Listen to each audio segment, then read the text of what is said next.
নমস্কার সকলকে, সবাই কেমন আছো? আশা করি সবাই খুব খুব ভালো আছো। আমিও বেশ ভালো আছি। আর একটা কাপল ব্লগারের নতুন ব্লগে তোমাদের সকলকে জানাই স্বাগতম। আর বিকেল থেকে আমি ব্লগটা স্টার্ট করছি। আর আমি এখন আছি মামাবাড়িতে। এই পুচকুর সাথে তোমরা আর একজনকে দেখতে পাচ্ছ, এটা হলো আমার দিদির ছেলে। যেহেতু কীর্তনের সময় আমরা সবাই একসাথে একত্রিত হয় মামাবাড়িতে।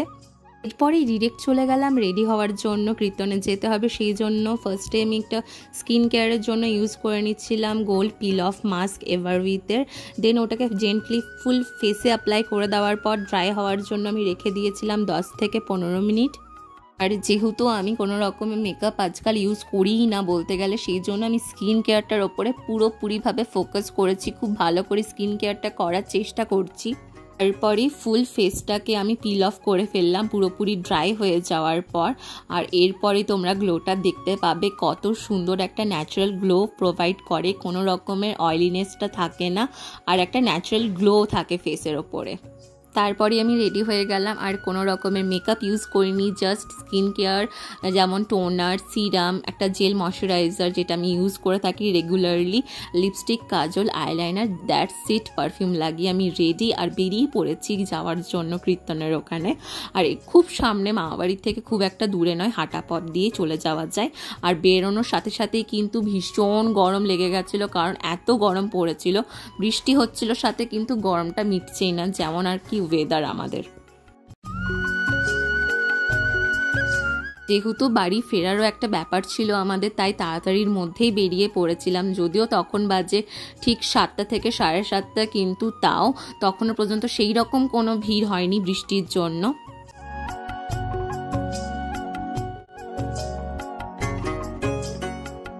আমি এখানে বলছিলাম তোমাদের যে আমি দেখাচ্ছি চলো, কিন্তু ওই সিনটা আমার কেটে দিতে হয়েছিল ভয়েসের জন্য, বিকজ অনেকটা নয়েজ আসছিল, যেটাকে আমি কোনো রকমভাবে ফিক্স করতে পারছিলাম না। আর জানি না ভ্লগারে করলে সবাই এরকমভাবে দেখে কেন, বুঝতেই পারি না আমি। আর এটা হলো গেট, খুব সুন্দর করে সাজিয়েছিল, মানে দেখতে ইচ্ছে করছিল, মানে দাঁড়িয়ে দাঁড়িয়ে দেখতেই থাকি, ওখান থেকে যেতে ইচ্ছেই করছিল না। তাও ভেতরের দিকে গেলাম আর তোমাদের সাথেও শেয়ার করলাম। কেমন লাগছে অবশ্যই কমেন্ট করে জানিও।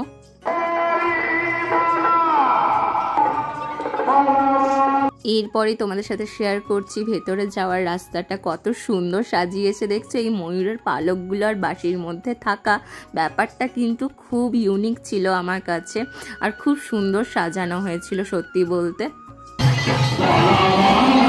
তারপরে ভেতরে চলে এলাম মন্দির প্রাঙ্গণে।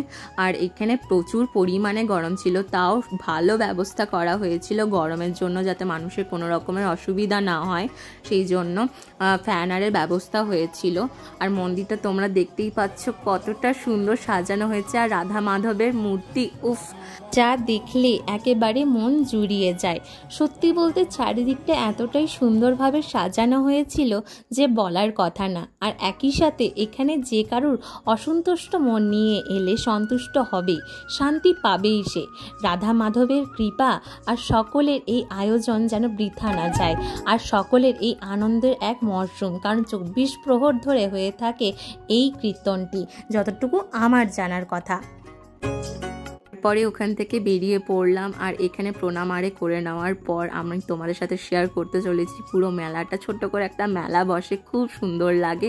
চারিদিকটা দেখতে পাচ্ছ কতটা সুন্দরভাবে সাজানো হয়েছে। এখনো পর্যন্ত কোনো রকম কোনো ভিড় কিন্তু হয়নি, তারপরে কিন্তু ভিড়টা অবশ্যই বাড়বে যত রাত যাবে। আর এখানে কীর্তন হচ্ছিল, সেটাই তোমাদের সাথে শেয়ার করছি।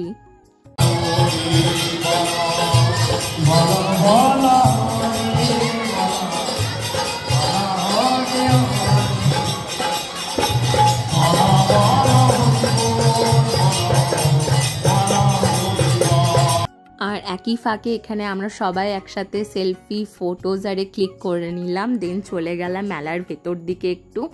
আর এখানে ওই পুচকু আরে ভীষণ পরিমাণে জ্বালাচ্ছিল, সেই জন্য ভালো করে সেই রকম শ্যুট করতে পারিনি আমি, কিন্তু চেষ্টা করেছি ভালো করে শ্যুট করার।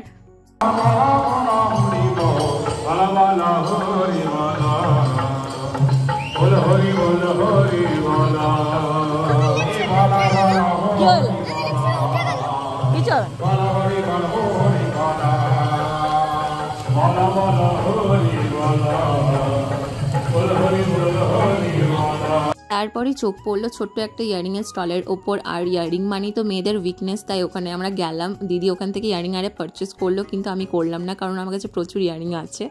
তারপরেই মেলা আসবো আর ফুচকা চাট পাপড়ি খাবো না, এটা কি কখনো সম্ভব? আর মামা বাড়ির এখানে এই দাদার হাতের ফুচকা চাট পাপড়ি উফ জাস্ট চুমু, কোনো কথা নেই, জাস্ট এতটাই সুন্দর করে।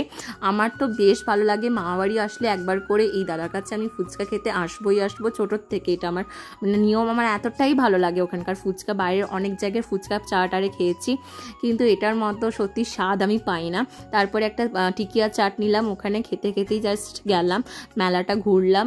ছোট করে মেলাটা যেহেতু হয় সেই রকম কোনো কিছু কেনাকাটারও ছিল না, জাস্ট একটু ঘুরলাম ফিরলাম, আইসক্রিম আরে খেলাম, দেন বাড়ির ফিরে আসার পথে রওনা দিলাম। কারণ বাড়ি ফিরে আসার একটা তাড়াও ছিল, রাত্রেবেলাতে কাজেও বসতে হতো আমাকে, সেই জন্য।